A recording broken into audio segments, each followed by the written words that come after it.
जय हिंद दोस्तों, स्वागत है आपका इलेक्ट्रिकल टॉपिक 72 में। तो दोस्तों आज एक बेहद इंपॉर्टेंट टॉपिक की बात होने जा रही है। हाँ दोस्तों, आखिर बिजली कैसे बनती है और बिजली बनाने के क्या तरीके हैं। तो दोस्तों ऐसे अमेजिंग टॉपिक पाने के लिए चैनल को सब्सक्राइब कर लीजिए। आइए दोस्तों बात करते हैं। आज के समय में बिजली हमारे जीवन का महत्वपूर्ण हिस्सा बन चुकी है, क्योंकि बिजली की मदद से ही हमारे घर में लाइट हो, मोबाइल हो, चाहे एसी हो, कूलर हो, पंखे और विभिन्न प्रकार के डिवाइस बिजली पर ही चलते हैं।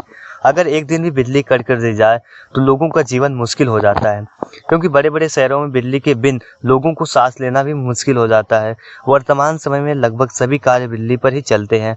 आज के समय में देश और दुनिया में मौजूद लाखों और करोड़ों की संख्या में कंपनियां, फैक्ट्रियां, उद्योग इत्यादि सब कुछ बिजली पर ही निर्भर हैं। आइए दोस्तों बात करते हैं बिजली कैसे बनती है। दरअसल बिजली बनाने के अनेक तरीके हैं, जिन्हें प्राकृतिक स्रोत भी शामिल है, जैसे हवा हो गया, पानी हो गया और सूर्य। लेकिन इनसे भारी मात्रा में बिजली का उत्पादन नहीं होता है, इसलिए मानव निर्मित तरीकों से बिजली बनाई जाती है। देश और दुनिया में हर रोज नई नई तकनीकें जारी होती हैं, लेकिन यह सभी प्रकार की तकनीकी और आविष्कार विद्युत से संबंधित ही होते हैं। किसी भी तरह का कोई उपकरण या वस्तु विद्युत पर ही चलती हैं। दरअसल बिजली बनाने के लिए एक जनरेटर की आवश्यकता होती है, उससे इलेक्ट्रॉनिक जनरेटर कहते हैं। इलेक्ट्रॉनिक जनरेटर कई तरह के होते हैं, लेकिन आमतौर पर माइकल फैराडे द्वारा बनाए गए इलेक्ट्रॉनिक जनरेटर का इस्तेमाल किया जाता है।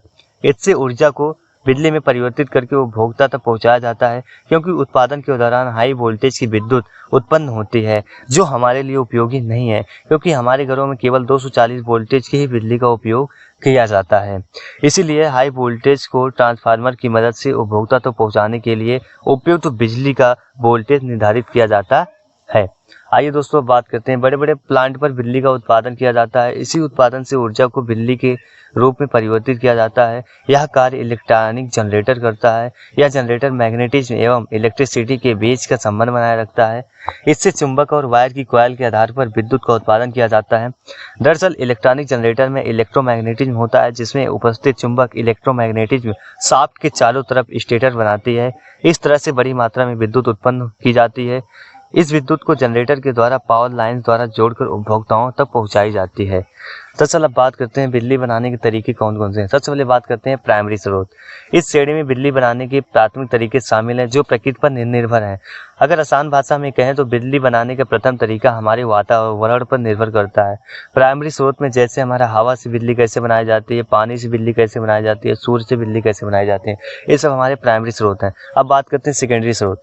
बिजली बनाने के दूसरे तरीके यानी कि प्राकृतिक संसाधन और मानव निर्मित तरीकों से बिजली का उत्पादन करना, जैसे जीवाश्म ईंधन से बिजली कैसे बनाई जाती है। आइए दोस्तों सबसे पहले बात करते हैं प्राइमरी स्रोत यानी कि सूर्य से बिजली कैसे बनाई जाती है। सूर्य से बिजली उत्पन्न करने की प्रक्रिया को सोलर पावर कहते हैं। सूर्य से बिजली उत्पन्न करना काफी आसान है। सूर्य से उत्पन्न बिजली काफी सस्ती दर पर उपलब्ध हो जाती है, क्योंकि सूर्य की किरणों से विद्युत का निर्माण करने के लिए किसी भी जगह पर सोलर प्लांट लगा सकते हैं, तथा सोलर प्लांट द्वारा सूर्य से ग्रहण की गई ऊर्जा को जनरेटर के माध्यम से विद्युत ऊर्जा में परिवर्तन कर दिया जाता है। अब उस विद्युत ऊर्जा को उपभोक्ताओं के उपयोग के लिए वितरण कर दिया जाता है। आइए दोस्तों बात करते हैं सेकेंडरी स्रोत यानी कि कोयले से बिजली कैसे बनती है। प्राकृतिक कोयले से भारत में बड़ी मात्रा में विद्युत का उत्पादन किया जाता है, क्योंकि हर समय नदियों से बड़ी मात्रा में पानी एकत्रित नहीं किया जा सकता।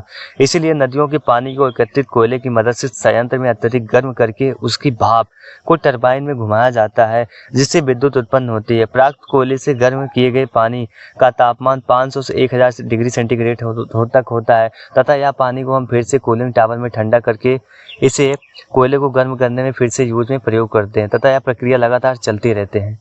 आशा करते हैं दोस्तों आपको यह आर्टिकल समझ में आया है। अगर समझ में आया तो लाइक, सब्सक्राइब, शेयर जरूर कीजिएगा।